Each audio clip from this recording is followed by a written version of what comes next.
What's up, fellas? It's your boy Wimpy, back with another podcast. And today we're in the sex dungeon. This is where I keep all my gimps. It's a little rough down here. Once I make it out of the hood, I'll probably paint this place, make it look real nice, turn it into maybe a studio or something, but we'll see. But I know it's been a while since I posted anything. I've kind of got a little bit lazy. I've been working on another podcast, but I found out that I got to do a little more research for it. We're going to be talking about psychology and changing the way you think. So I got to read a few books, maybe touch back New Testament a little bit, try to make a really good podcast for you guys. And I'm also in the process of changing the way I think. I don't know if I'll ever be done with that process, but I don't want to be preaching something I don't practice, right? So I'm working on that, and it's taken a while. So not only that, I have a life, and, I don't preach full time, and even if I did, I wouldn't be taking money from it. So I got a job. I'm a working man. So it takes a lot of time. But this will be like a little filler episode because it's been a while. And I'm just going to be touching base on some things that I learned over the past month and few weeks. Starting with brain damage. Because brain damage is good for you. Disclaimer, some brain damage is good for you. Not all brain damage. But we're going to be talking about the sudden savant syndrome. Like I was talking about David Koresh, that Waco guy who was screwing all those dudes' wives. Well, he had seizures and had visions of the government coming to destroy him. There's also some very weird coincidences there. I went back and rewatched that documentary after I released that podcast, the documentary on the Waco series on Netflix. Very good series. I recommend it. But come to find out, there was some very odd similarities between David Koresh and Jesus. Like, for example, he died when he was 33, so did Jesus, according to historians. Jesus was pierced in his hands and in his side. David Koresh got shot in his hand and in his side. They both talked about them and their followers dying and being resurrected. So, some odd coincidences here, or similarities. We'll put it that way. But that's beside the point. What I want to talk about is him having seizures and then having visions, right? And I also talked about the Prophet Muhammad. Apparently, allegedly, he had epilepsy too. Dostoevsky, that brilliant Russian novelist, he also had epilepsy.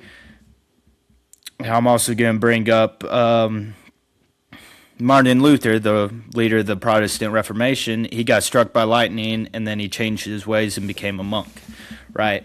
So there's all these historical figures, right, that did these great things, and like something happens that affects their brain, like a brain injury.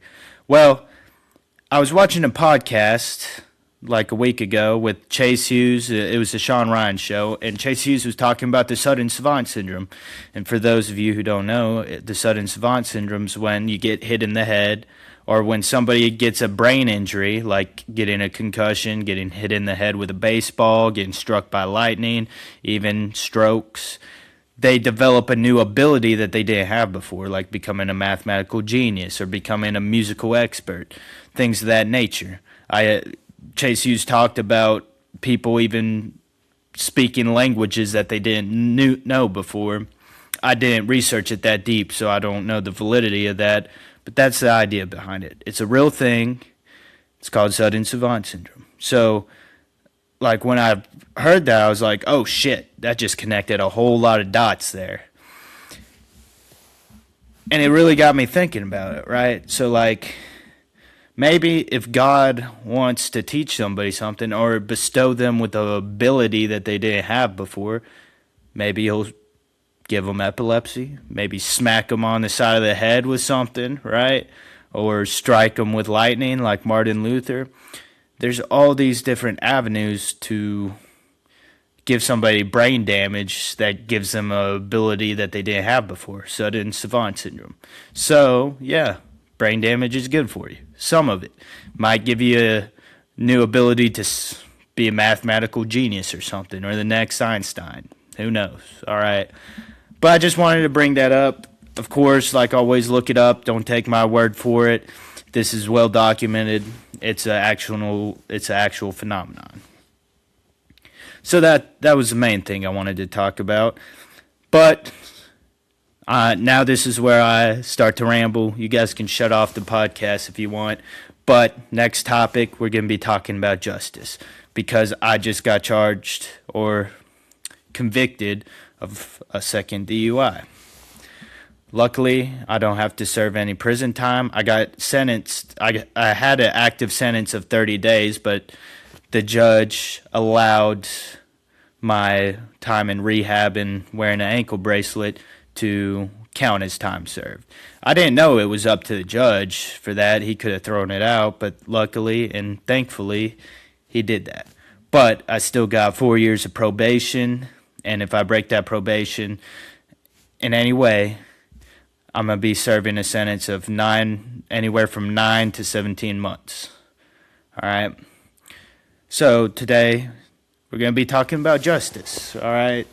What is justice? We know the judicial system, obviously. You break a law that's passed by Congress, all right? Because the legislative branch, it makes the laws.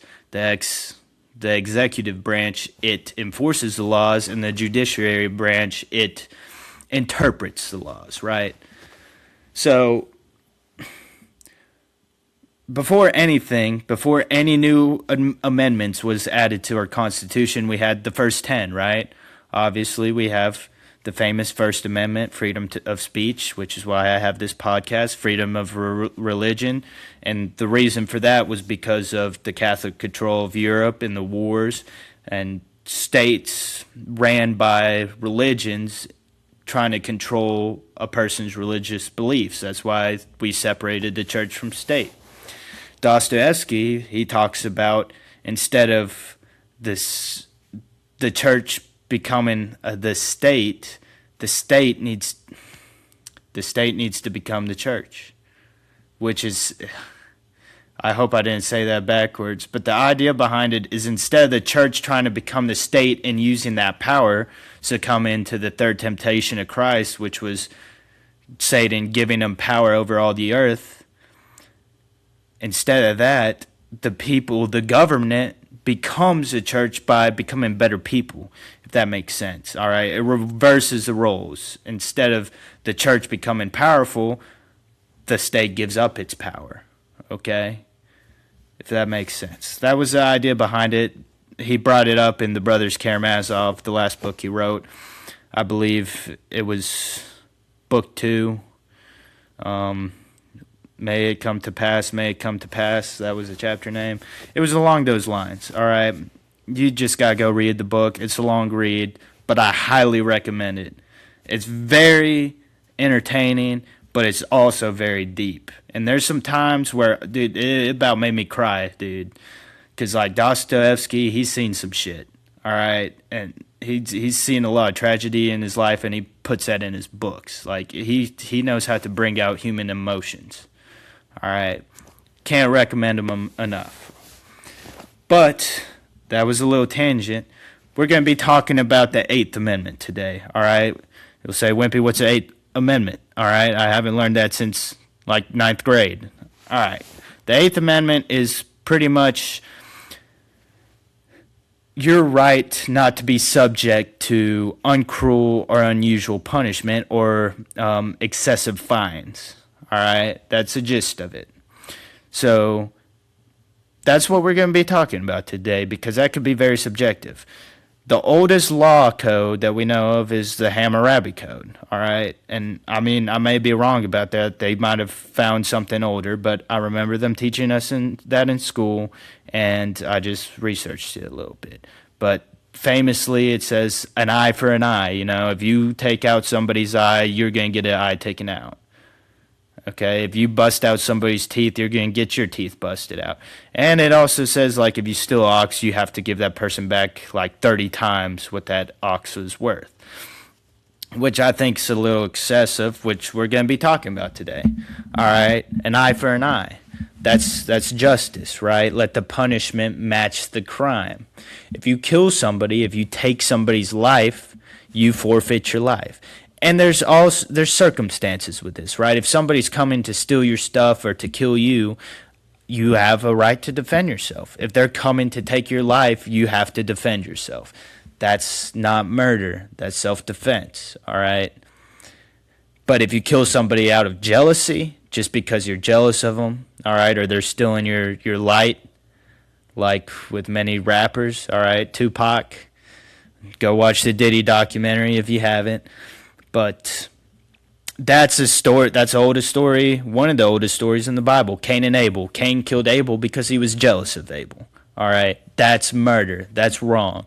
All right, if you kill somebody, you forfeit your life. All right, and that's we're gonna touch on this a little bit more, but like we don't even go harsh on people who murder, right? We give them a life sentence or maybe two, all right, depending on the severity of the murder, but if it was premeditated or not and what degree.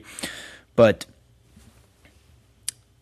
we don't have a whole lot of capital punishment anymore unless you really piss a government off, like i.e. Snowden, all right? They probably would have hanged him for treason for releasing information that showed that the government was spying on its own citizens, okay? But that's beside the point. What do you guys think our punishment system should be? All right, because the Eighth Amendment says no cruel or unusual punishment, but what does that mean?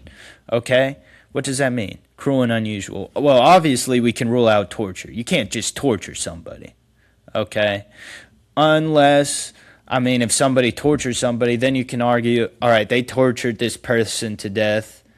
Now maybe that should be what happens to them, okay? That would be fair, okay? But, you know, somebody has to do that. And maybe we could get the ex-CIA agents to get along with that. They make good enhanced interrogators in the judicial system.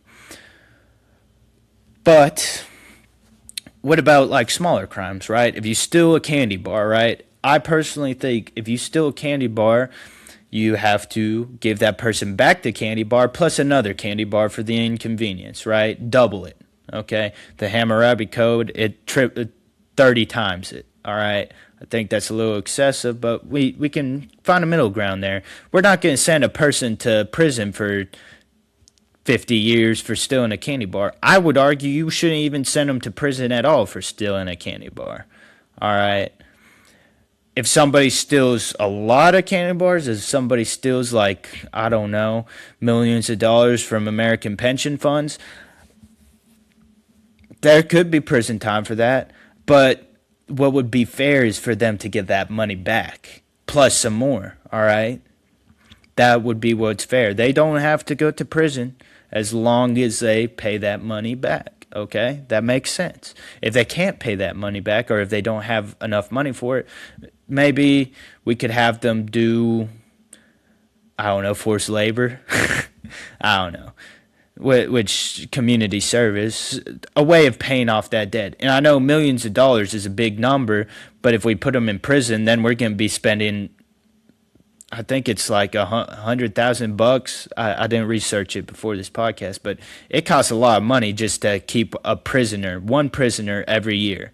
That it's a prison industrial complex. There's a lot of money involved. Prisons lobby government every year to keep certain laws on the books with excessive punishments so that the beds are filled in the prisons and jails, right?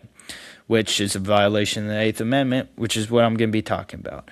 How do we know if somebody's Eighth Amendment right is infringed upon, all right?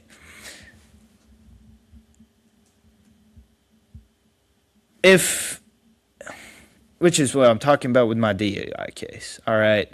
Like, yeah, I'm not in prison right now. 4 years of probation, I think that's a long time. That might be a little much. But it could be a whole lot worse, all right? I'm grateful that it's not a whole lot worse, but I'm not really enthused on the idea that I got probation for 4 years, all right? Because, like I said in my first episode, I didn't hurt nobody, all right? This was a victimless crime. No hurt. No hurt. I didn't cause any damage. I didn't steal anything. I didn't cause any property damage. Nothing. All right. And yet, I still got 4 years of probation. And we're not even talking about the one DUI I still have on the court, on the case. I still have one DUI pending. All right. And if they somehow convict me of that, I'm going to prison for 1 to 3 years because that's how the law is written. And I definitely believe that is excessive. All right. Going to prison for a victimless crime is excessive. All right. But the idea behind the judicial system is deterrence, right? The idea behind getting people to stop drinking and driving, for example, is to make the punishments excessive, right? Or cruel in order to stop people from drinking and driving. And, sure, that's a great idea, all right? If we let people know that, hey, you can get in a wreck and kill somebody and then you're going to prison for a life sentence, at least, or maybe less, maybe 8 years or something, you're going to prison for a long time if you kill somebody. If you don't, it's not too bad. But if you get several, then yeah, you're going to prison too. We make it very excessive to let people know that, hey, if you drink and drive, the consequences are dire, right? Do you think that stops people from drinking and driving? Because people are well informed on this, right? And I would argue no. I'm not sure what the statistics are, and there's no way for us to find out because people wouldn't snitch on themselves. But how many people in the United States drink and drive? I would say at least over 70%. All right. And if it takes 3 DUIs to go to prison for 1 to 3 years, I would say safely over 50, not safely, 30% of Americans probably have drunk and drove more than 3 times in their lives. All right. So, that would mean 30% of Americans go to prison for 1 to 3 years. Our economy would collapse on that logic. It's just that they haven't been caught yet, all right? Or they've gotten lucky, all right? Circumstances differentiate. Some people sober up before they try to go home, and maybe they miscalculated. Maybe they thought they were good before they went home, when in reality, they were still a little screwed up, a little fucked up, all right? And then when they get caught, they blow over a .08, okay? And they're like, well, I thought I was good, but apparently that's not what it's saying. Coincidentally, alcohol affects your prefrontal cortex, which is the part of your brain that it makes decisions, rational decisions. If you damage that part of your brain, you are no longer able to make rational decisions. Drugs impair your decision-making abilities, which it also, in our law, there's 2 things that are needed to make a person guilty. The crime committed itself and the intentionality behind that crime, okay? Which is where DUIs are a special case, right? Because a lot of times people don't intentionally drink and drive because of what I'm saying, the impairment, right? There are several court cases out there where somebody was impaired and done something that was illegal, but it got thrown out of court because the alcohol or the drug impaired their decision-making abilities. There's other cases, though, where it was ruled in the opposite direction, where they're like, no, they still committed that crime, blah, blah, blah, which I would argue that could be a violation of rights. Because mens rea, that's the intention behind the crime. If you accidentally kill somebody, that's not a crime, that's an accident, right? Accidents aren't crimes.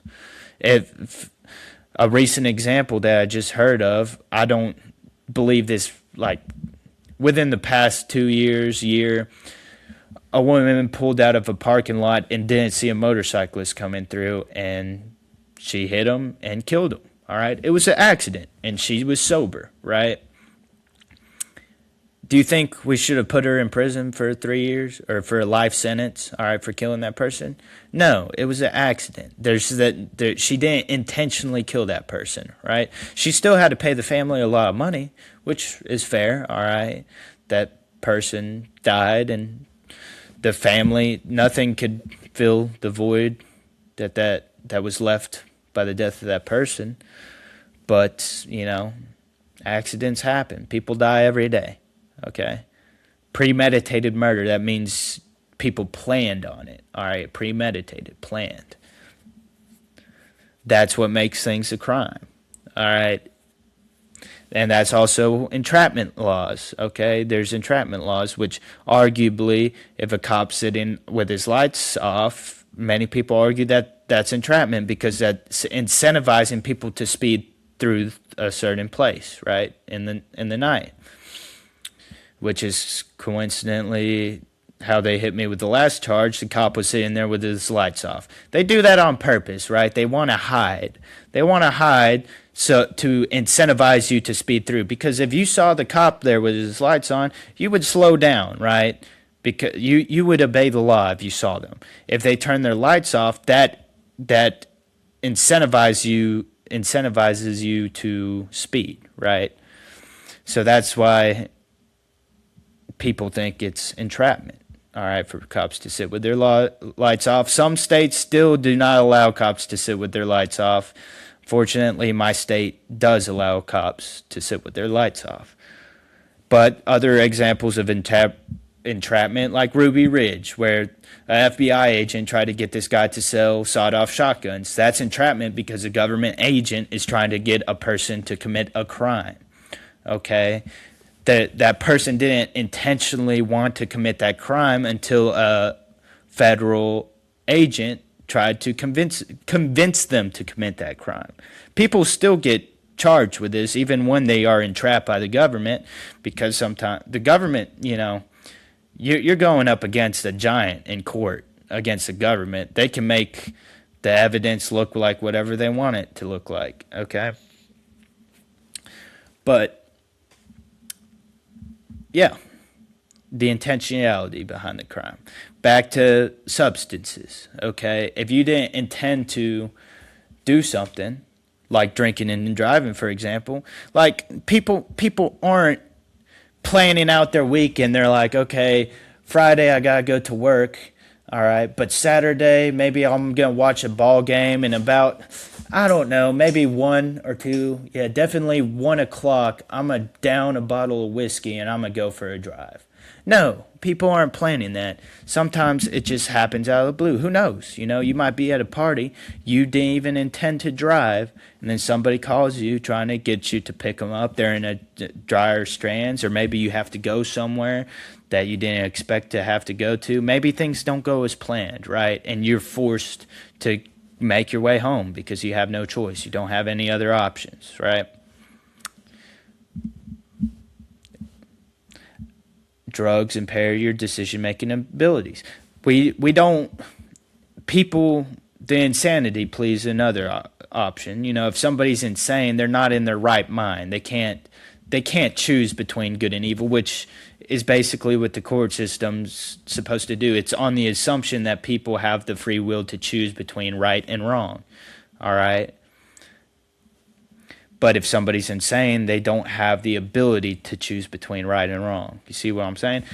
At the end of the day, it's all subjective. Like, who decides what's cruel and unusual? Who decides, like, what's premeditated or not? Who decides, like, what impairs a person's ability to make decisions or not, right? That's just up for the American people to decide.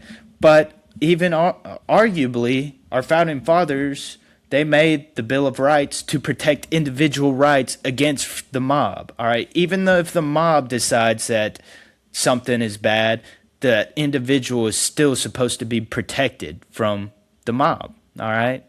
Even if the mob decides that that person's supposed to be tortured or cruelly and unusually punished, that person's still supposed to be protected, all right? But you'll say to me, Wimpy, the government, it never lies to its own citizens. It has its citizens' best interests at heart. There's no corruption at all. America's great. We'd never have bad people in government agencies or the police force or anything. They're all good. They're all good. They love the American people. All right? Fine. All right? But we have history. Look up Japanese Americans 1942, and then you'll learn all about your God-given rights right there, okay? Japanese Americans in 1942, if you didn't know, we went to war with Japan, all right? And we happen to have some American citizens, right, with the same God-given rights, who happen to have ancestors in Japan. You know what the American government did? They put them in internment camps. All their rights just went right out the door because the government decided that, hey, this is for national security. Your individual rights, they don't exist anymore because we decided that they don't exist anymore. And it's all for national security. Then you'll get to learn, you go and research that, you'll find out all about your beautiful God-given rights. And then you'll know that the government can take them away whenever they feel like, all right? Like the Patriot Act, okay? Passing laws that might be cruel and unusual. Protecting the government at all costs. If the government does something wrong, they'll never get in trouble for it. Very rarely do they get in trouble because they can make evidence disappear, they can burn documents, all right, they can blame somebody else. But if, God forbid, if an average American who doesn't have the money to, the millions of dollars to spend on lawyers like Diddy, if they get caught doing something the government doesn't agree with, then they're fucked, okay? They can do whatever they want to that person. This is all just something to think about, right? Okay? Just study history. Those who don't know history are doomed to repeat it, okay? What is justice? All right? Is justice when somebody gets what they deserve, right? What do people deserve? What are crimes? What is right and wrong? We've talked about what was right and wrong in a previous episode. What's right and wrong has to do with suffering. If you cause somebody else suffering, then that same amount of suffering should be applied to you. But what happens when you didn't cause any suffering at all and you just disobeyed the government? Should you still suffer very greatly for that just because you disobeyed the government? Or maybe disobeyed the mob? Or do we have a constitution that protects individual rights, especially from cruel and unusual punishment? It's just something to think about, guys. All right. I'm just little Joe Smo here. I'm just a guy. All right. Guy in my sex dungeon here. Okay. But yeah.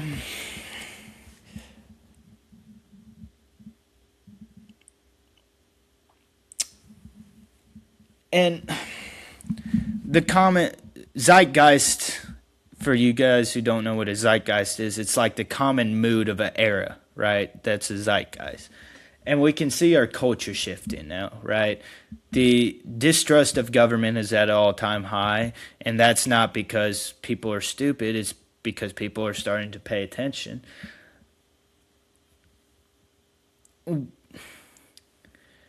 The government's very scary. The government can do great and terrible things against you, right? I know that very personally, okay? But some people would say that I'm getting what I deserve, even though I would argue that that punishment does not match the crime at all, all right? But still, it's just me and God at this point, and my family and my friends. And I just want to take this moment to shout out all the people that have showed me love, all right? I will always remember those just little moments, all right? You guys reached out to me. I know I don't talk a whole lot. I mean, I'm on here yapping, but I'm kind of a shy person, and I don't talk a whole lot, all right? And it doesn't mean that I hate you or, like, I just don't care about you. It's just because I don't talk a lot, all right? I definitely don't text a lot, so don't take it personally if I don't text you, all right? Just putting that out there. But I just want to send out that love and appreciation for the support. But I would hope that us Americans could come together to go back to what our founding fathers wanted. Individual freedom. That's what everybody wants at the end of the day. It's just freedom, right? Freedom. The freedom to do what you want, okay? And obviously, sometimes people use that freedom to do bad things, okay? Sometimes people use that freedom to get more power, and then they use that power to get even more power. And then eventually, they use that power to take away the freedoms of others, the weak and the oppressed, those who can't fight back. The only way is with God, all right? If you want your individual rights, God is the only answer, all right? And it doesn't matter what denomination, what religion you belong to. I believe all denominations and all religions really want the same thing. They just want to worship their God, and they want to be free, all right? Maybe we can come together and do that, all right? But that's all I got for the podcast. I just wanted to share my thoughts. And yeah, if you guys have anything you want to hear about or any suggestions, just leave it in the comments below. Hopefully, I'll make some progress and get that next episode out soon on changing the way you think. All right. But yeah, be good, guys. Hope you have a great Christmas and New Year's, or whatever holidays you celebrate. Be good.